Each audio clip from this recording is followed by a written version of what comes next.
Throughout my childhood, I never really got the appeal of Superman. When I was younger, I watched the Justice League anime series, including Unlimited and various other DC animated television.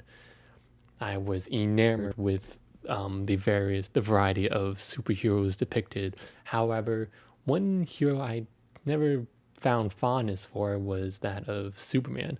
Most people think of comic books and superheroes, they think him. He obviously pioneered the superhero genre back when comics were being first introduced and popularized the medium. However, can't help but find many of his stories to be not as compelling. Superman was this god amongst men, a paragon of what it means to be good. He is also, I found the righteousness of him to be boring. He never really faced issues that he couldn't deal with by punching it. He was the strongest being in the universe. Often stories became of how do we depower Superman to make the stakes higher in a story. Though there was one arc from the Justice League Unlimited series that made me like the Superman character more. That one that really challenged him morally instead of physically. And why didn't you tell me this? Maybe I was afraid you wouldn't believe me.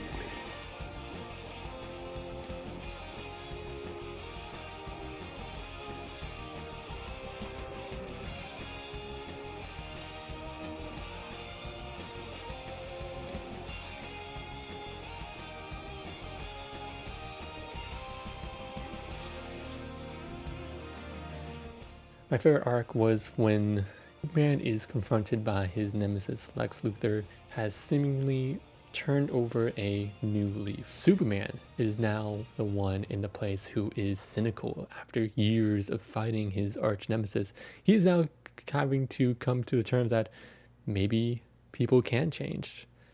Though, let's be honest, it's Lex Luthor. Should he be trusted? Superman thinks not. However, the real confrontation comes in the form of Captain Marvel, introduced in this episode. He represents this naivety that Superman once had. He was this Boy Scout who wants to believe in the betterment of people, that people can change, and that there is goodness in everyone. That is kind of what Superman is, but not anymore. He's been at this for years. He kind of knows that Lex Luthor maybe can't change. This was the kind of more mature take on Superman I had wanted to see, a story where his actions had consequences, where he couldn't just punch his way out of any situation. That is until my adventures with Superman.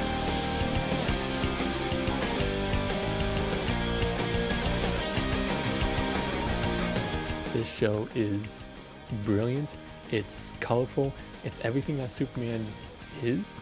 It's hopeful, it's naive, it's just fun. I can't help but smile every time I watch an episode. It just makes me feel good. It reminds me of those older classic Saturday morning cartoons. It's great, it makes me feel like more of a kid again. It's sweet, it's honest, it's everything that Superman is. I think at this point I realized that Superman wasn't the problem. Maybe it was me. Maybe I wanted something out of him that just wasn't aligned with his character. Superman didn't need to be this complex character that needed to face these moral conundrums. While sometimes they can be interesting, him just having a good time, standing up for his right and true is also compelling, especially when we live in a day where the Superman archetype has been satirized or parodied extensively.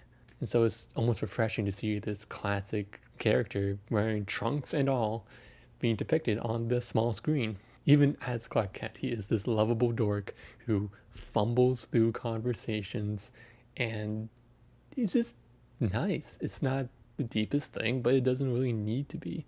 We get to see all the supporting characters be fleshed out way more. I never thought in my life I would find myself liking Jimmy Olsen, but he is just a absolute joy. And Lois Lane, just perfect depiction of her.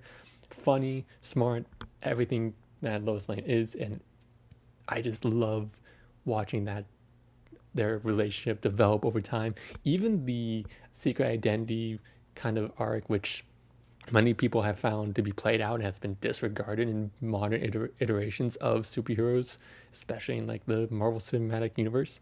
The secret identity finally makes its return, and even though it's this old story archetype, it's fine. It feels fresh in today's modern age, which is nice. It's just fun. It doesn't really need to be that much more. And now we look towards the future of Superman. We got a screenshot of what the new Superman costume looks like. At first, I wasn't as sold on it. I saw the new 52 inspirations. I was like, oh, are they going to lean more in that serious archetype? But recently there have been some set pictures, and I am all for it.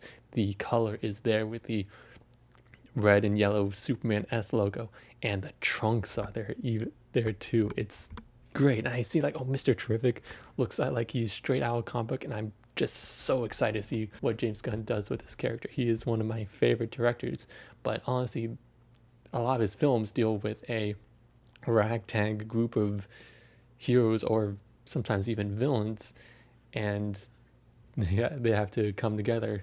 I don't know if Superman really fits in that narrative style of his, but I'm really curious to see what he does and how he introduces this new universe he has coming up.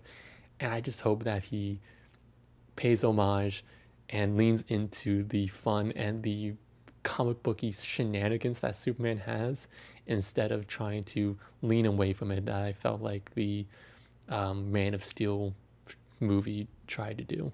I know people are sick of these comic book movies, but I'm hopeful for the future. They don't need to be the biggest blockbusters like they were. They just need to be fun. They need to show a compelling story, and I think Superman is going to do that. All right.